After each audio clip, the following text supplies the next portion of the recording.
இன்றைக்கி 2 பொண்ணுங்களுக்கு ஸ்கூலுக்கு என்ன கொடுத்துருக்கேன் அப்படின்னு பார்த்தீங்கன்னா, வெண்டைக்காய் தொக்கு கொடுத்துருக்கேங்க. வெண்டைக்காயை பிஞ்சு வெண்டைக்காயை வாஷ் பண்ணிவிட்டு நல்லா பொடி பொடியாக கட் பண்ணி எடுத்து வச்சுட்டு, அதில் எண்ணெய் ஊற்றி கடுகு, கருவேப்பிலை இதெல்லாம் போட்டுட்டுங்க. அதோடு சேர்த்து உங்களுக்கு சீரகம் ஆட் பண்ணிக்கலாம். வெங்காயம் ஒரு பொடி வெங்காயம் ஆட் பண்ணிக்கலாங்க, சாப் பண்ணி. அதோடு சேர்த்து வெந்தயப்பொடி 1 ஸ்பூன் அளவுக்கு போட்டுவிட்டேன். மஞ்சத்தூள் 1 ஸ்பூன் அளவுக்கு போட்டாச்சுங்க. எல்லாத்தையுமே எண்ணெயிலே நல்லா வதக்கிட்டு, இதுக்கு தேவையான அளவுக்கு காரத்துக்காக மிளகாய் பொடி, உங்களுக்கு எவ்வளோ காரம் வேணுமோ அதுக்கு தகுந்த மாதிரி நான் ஓரளவுக்கு தான் போட்டேங்க. அதோடு சேர்த்து கட் பண்ணி வச்சுருந்தேன் தக்காளி பீசஸ் எல்லாமே சேர்த்துக்கலாம். இது எல்லாமே நல்லா எண்ணெயில் நல்லா வதங்கட்டுங்க. இதோட கொஞ்சமாக உப்பு ஆட் பண்ணிக்கலாம். உப்பு வந்து நல்லா வதங்கிறதுக்காகவும், நல்லா அந்த மனம் நல்லா தூக்கி கொடுக்கும், சீக்கிரமாக வதங்கும், அதுக்காக உப்பு ஆட் பண்ணிக்கலாம். இப்போ நல்லா தக்காளியெல்லாம் நல்லா வதங்கிடுச்சு. அதுக்குள்ளே தக்காளியில் இருக்கக்கூடிய தண்ணியெலாம் வதங்கி நல்லா ட்ரை ஆகிடுச்சு. இந்த சமயத்தில் நம்ம கட் பண்ணி வச்சுருந்தா வெண்டைக்காய் ஆட் பண்ணிக்கலாம். வெண்டைக்காயை இதில் நல்லா போட்டு கலந்து விட்டுட்டு, இப்போ வெண்டைக்காய்க்கு தேவைப்பட்டுச்சுன்னா உப்பு ஆட் பண்ணிக்கலாம்.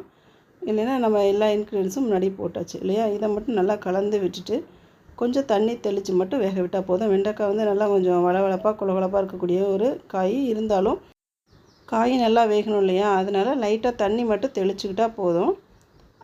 பாருங்கள், நான் தெளிக்கிற மாதிரி ஒரு 2 கை 3 கை அளவு தண்ணி தெளிச்சுட்டு நல்லா கலந்து விட்டுட்டு மூடி வேக வச்சுட்டா போதுங்க. நல்லா வெண்டைக்காய் வந்து ட்ரை ஆகிடும். அதே மாதிரி கிரேவி பதத்துக்கு வந்துடும். நம்ம சாப்பாட்டுக்கு அப்படியே போட்டு பிசைஞ்சு சாப்பிட்ற அளவுக்கு தான் இருக்கும். அதனால் இது வந்து குழந்தைங்க சாப்பிட்றதுக்கும் இது நல்லா டேஸ்ட்டாக இருக்கும். அப்படிங்கிறதுனால நான் இந்த மாதிரி தான் செஞ்சு கொடுப்பேன். ஆயிலில் ஃப்ரை பண்ணி அந்த மாதிரி செய்கிறத விட இந்த மாதிரி செஞ்சோம் அப்படின்னா கிரேவி பதத்தில் இருக்கனால பிடிச்சி சாப்பிடுவாங்க.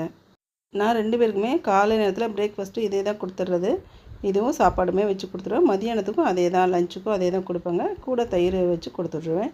காலையில் டிஃபன் தனியாக, அப்புறமேட்டு சாப்பாடு தனியாகலாம் கொடுத்துட்றதுக்கு எனக்கு டைம் இருக்காது. அப்படிங்கிறதுனால இந்த மாதிரி ஒரே டிஷ்ஷாக தான் செஞ்சு கொடுத்துடுவேங்க. இப்போ பார்த்திங்கன்னா நல்லா வெண்டைக்காய் நல்லா வெந்துடுச்சு. இதோடு சேர்த்து நம்ம தேங்காய் துருவல் ஆட் பண்ணிக்கலாம். இந்த தேங்காய் துருவல் ஆட் பண்ணும்போது இன்னமும் நல்லா டேஸ்ட்டு கூட்டி கொடுக்கும். அதனால் நல்லா தேவையான அளவுக்கு தேங்காய் துருவலை தாராளமாக போட்டு ஆட் பண்ணி விட்டு நல்லா சுண்டை இறக்கிட்டோம் அப்படின்னா சூப்பராக நம்மளுக்கு வெண்டைக்காய் தொக்கு ரெடி ஆகிடுங்க.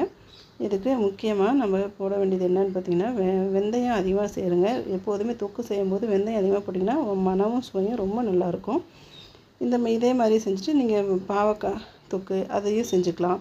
அல்லது வேறு ஏதாவது காய்கள் இருந்தாலும் இதே ஃபார்முலாவை யூஸ் பண்ணிவிட்டும் நீங்கள் செஞ்சுக்கலாம். ரொம்பவுமே டேஸ்ட்டாக இருக்கும். நீங்கள் குழம்பு கொடுத்துட்டிங்க அப்படின்னா குழந்தைங்க சாப்பிட்டுட்டு வரதுக்கு ரொம்ப டென்ஷனாக ஆவாங்க. இந்த மாதிரி கொடுத்துட்டு பாருங்கள், டிஃபன் பாக்ஸ் எப்போதும் காலியாக வரும். வீடியோ பிடிச்சிருக்குன்னா லைக், ஷேர், கமெண்ட் பண்ணுங்கள். தேங்க்ஸ் ஃபார் வாட்சிங்.